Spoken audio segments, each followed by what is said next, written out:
एक विशेष सूचना मैं आपको दे रहा हूं।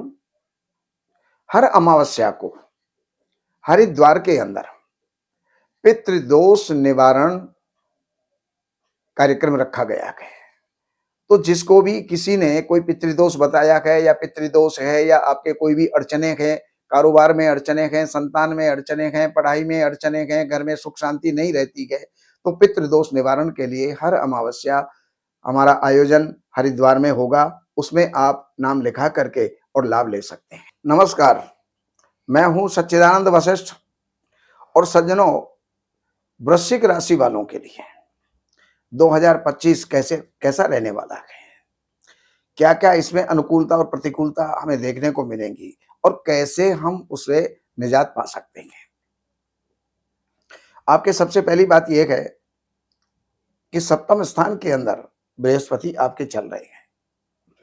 सप्तम स्थान के बृहस्पति नया व्यापार करवाते हैं, नया सगाई संबंध करवाते हैं, मन को प्रसन्न रखेंगे, आय के स्रोत बनेंगे, नए मित्र और भाइयों से जो है आपको सहयोग की प्राप्ति होगी। लेकिन 15 मई के बाद ये बृहस्पति आपके अष्टम स्थान में चले जाएंगे, जो स्वास्थ्य के लिए विपरीत परिणाम देने वाले हैं। तो बृहस्पति का दान, गुड़ और चने की दाल, ये जो है हर बृहस्पतिवार को गाय को आपको देना प्रारंभ कर देना चाहिए, जिससे कि बृहस्पति के जितने जो अशुभ परिणाम हैं वो उतने ना होकर के नाम मात्र के ही हों। अब बृहस्पति जब अष्टम स्थान के अंदर आ जाएंगे तो यहां से आपके लिए, कुल कुटुंब के लिए तो ये जो है बढ़िया होंगे, अच्छा परिणाम देने वाले होंगे। प्रॉपर्टी के संबंधी, वाहन से संबंधित, सुख यश प्रतिष्ठा से संबंधित अच्छे परिणाम देंगे। केवल मात्र स्वास्थ्य का ध्यान आपको रखना पड़ेगा। शनिदेव आपके चतुर्थ स्थान में हैं, जो भूमि, भवन, वाहन, यश प्रतिष्ठा सब देने वाले हैं। और यही शनि 1 अप्रैल को राशि परिवर्तन इनका हो जाएगा, ये आपके पंचम स्थान में पहुंच जाएंगे। अगर आप पढ़ने वाले हैं तो पढ़ाई में लापरवाह हो जाएंगे, आलसी हो जाएंगे, कम समय में होने वाले काम में अधिक समय लगाना, इस प्रकार की प्रवृत्ति जो है वो हो जाएगी। लेकिन वैवाहिक जीवन के अंदर ये कुछ तनाव पैदा कर सकते हैं। लाभ के स्रोत तो खोलेंगे, लेकिन वैवाहिक जीवन या अपना कोई भी पार्टनर है उसके साथ में अच्छे संबंध बनाए रखने के लिए शनि का दान, पूजा ये आपको करते रहना चाहिए। और ये शनि 1 अप्रैल को चेंज होंगे। तो 1 अप्रैल को जब चेंज होंगे तो ये जो है पंचम स्थान में आ जाएंगे। तो पंचम स्थान का जो है मैंने आपको अभी बताया ही है।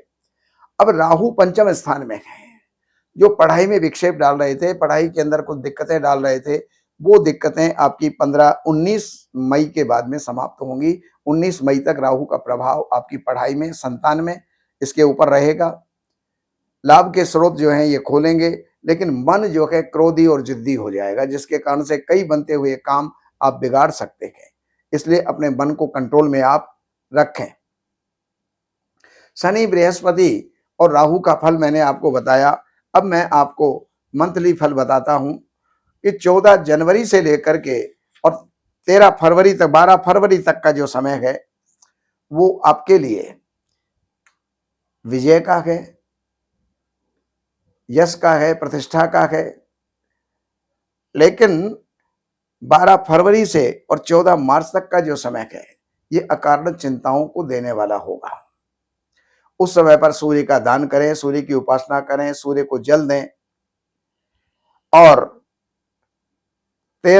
14 मार्च से लेकर के 14 अप्रैल तक का समय ये जो है पढ़ाई में साथ देने वाला है और पढ़ने वालों की रुचि पढ़ाई के अंदर बढ़ जाएगी और उसके अंदर सफलता भी आपको प्राप्त होगी।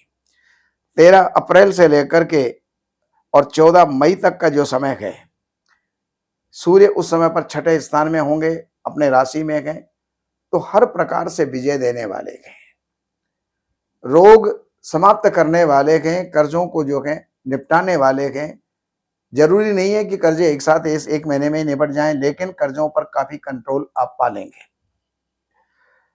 14 मई से और 14 जून तक का जो समय है, ये परिवार में या पार्टनर से किसी भी प्रकार का जो है विवाद इस समय पर हो सकता है, तनाव हो सकता है, उसके प्रति सावधान रहें।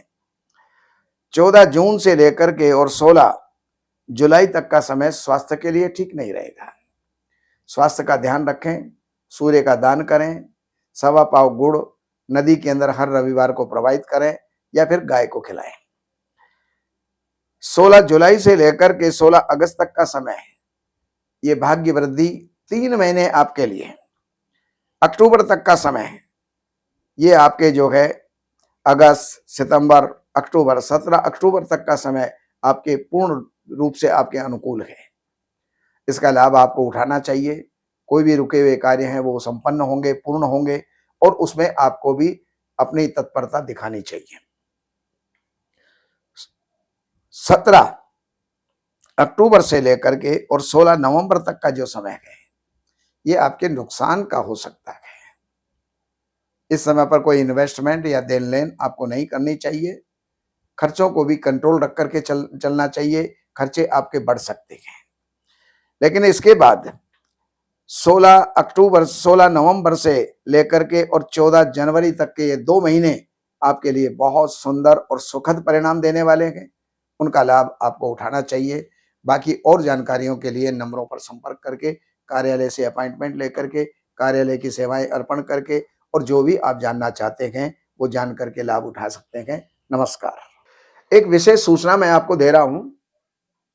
हर अमावस्या को हरिद्वार के अंदर पितृदोष निवारण कार्यक्रम रखा गया है। तो जिसको भी किसी ने कोई पितृदोष बताया है या पितृदोष है या आपके कोई भी अड़चने हैं, कारोबार में अड़चने हैं, संतान में अड़चने हैं, पढ़ाई में अड़चने हैं, घर में सुख शांति नहीं रहती है, तो पितृदोष निवारण के लिए हर अमावस्या हमारा आयोजन हरिद्वार में होगा। उसमें आप नाम लिखा करके और लाभ ले सकते हैं।